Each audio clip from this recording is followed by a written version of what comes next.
Welcome back to the channel, everybody. We went on an artifact hunt today looking for bottles and arrowheads in a creek that I hadn't been in some time. And we actually stumbled across something that I've wanted to do a video on for a really long time and haven't got to do that yet, and that is the West Virginia pawpaw. Now, the pawpaw is a local fruit that grows along streams around here. They kind of have the consistency of a banana or a ripe avocado, and they're sweet like a banana, but kind of bland too. But I just wanted to pick a few of them today, kind of talk about them, and learn a little bit more about them and how the Native Americans incorporated them into their diet. So we're going to head down to the creek. We're going to do a little bottle hunting, and then we'll grab those pawpaws and talk a little bit about them at the end. What we got? Oh no! Alright, welcome back to the channel. We're in a really small creek today. It doesn't look like much. You go back that way just a few miles, probably not even that, maybe a mile and a half, and it bleeds out into the Ohio River.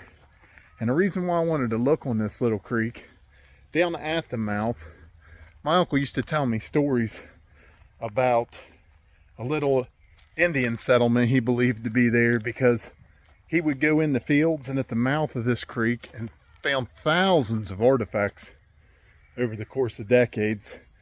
Now, that place down on that end has been completely developed.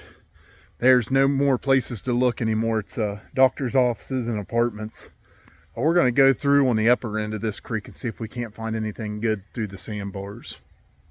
All kinds of old white glass porcelain stuff, older busted bottles. I haven't found anything whole yet. That's a neat little piece right there. We're going to throw it back down on the beach where we found it and keep moving. Alright, I grabbed this tree pretty hard. Heard a kerthunk. I didn't realize it. It's a pawpaw tree. You can actually see one in the water there. And where did I see it at? Right here. Oh. I don't know if that means they're ripe or not when they float. I'll have to look it up.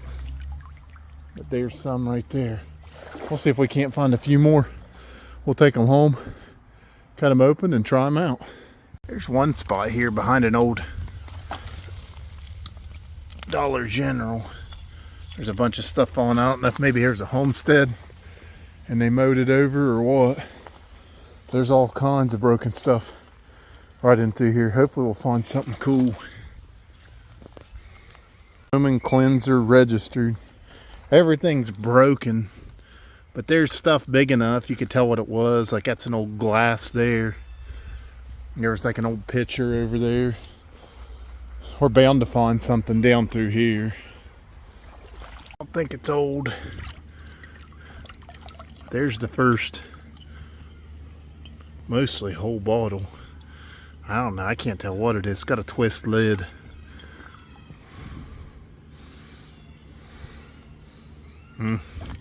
I'm not gonna keep it. It doesn't strike my fancy. Found a baby food jar, but not too much else. Everything else has been broken. Something I get asked a lot. People ask me, why don't I find more bones? And if you look right there, that's one of the reasons why, other than they're just completely buried. That is tooth marks from like a squirrel or a mouse. And any bones that don't get covered with dirt and earth and rock get eaten. So there's your answer for people who are wondering. Alrighty, we didn't have the best luck in the creek, but we managed to snag those pawpaws. We're going to get home, take a look at them, taste them, describe what they taste like, and study a little bit about their history with the Native Americans. Alright, so I got these home, got them cut up, got one mushed up. I wanted you to see the consistency.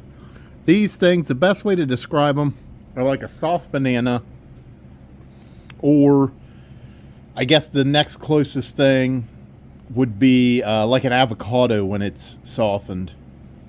Actually, that's probably a lot more accurate. Somewhere in between the two, honestly. But there's a seed right there pushed out. They're hard to cut through because there's seeds in the middle. And I'm going to take a little taste of that. Kind of bland. And sweet. It's sweet, but it doesn't like have a secondary flavor to it. Almost like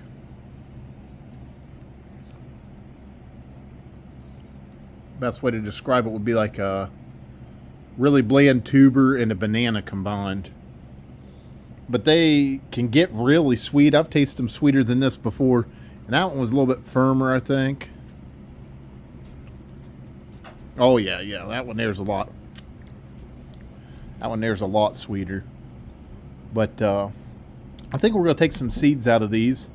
See if I can't germinate them in a pot.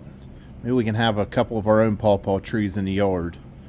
But we're going to get online here and look up a little bit of the history and use of the pawpaws by the Native Americans. All right, we just did a quick Google search, and I'll have you read along with me. The common pawpaw is a small deciduous tree native to the eastern United States and southern Ontario, Canada. It's a member of the apple custard family. The pawpaw tree produces large, yellowish green to brown fruits. The fruit is edible, but can cause skin irritation and gastrointestinal problems in people. Here's some pictures of it. I don't know if there's different varieties or not, but there's a fresh one. There's ones that are not quite ripe, I think. They tend to be really firm when they're not ripe. But you can find these on any stream within 100 miles of me here. We're going to take a look at a couple of the desserts. I guess you can make a cake and like a custard and ice cream and other things like that with it. So it'd be really neat to get a few of them and do that down the road. I've always wanted to do a cooking video, so maybe we'll try it. Here's some more info, just a little general stuff about it.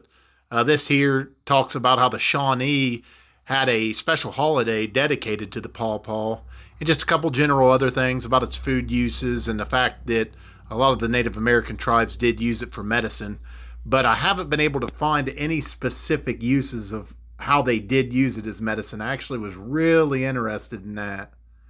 And then here's just a few more general facts about the pawpaw. They're really nutrient dense. They're probably a really good survival food considering they're a natural source of sugar. Probably give you some good energy if you're starving. No doubt I'd rather have that than a lot of the other things that you would eat as a survival food. But it looked like it was a pretty big staple in Native Americans' diet. It's just interesting to learn a little bit more about it. I've only colloquially known about pawpaws.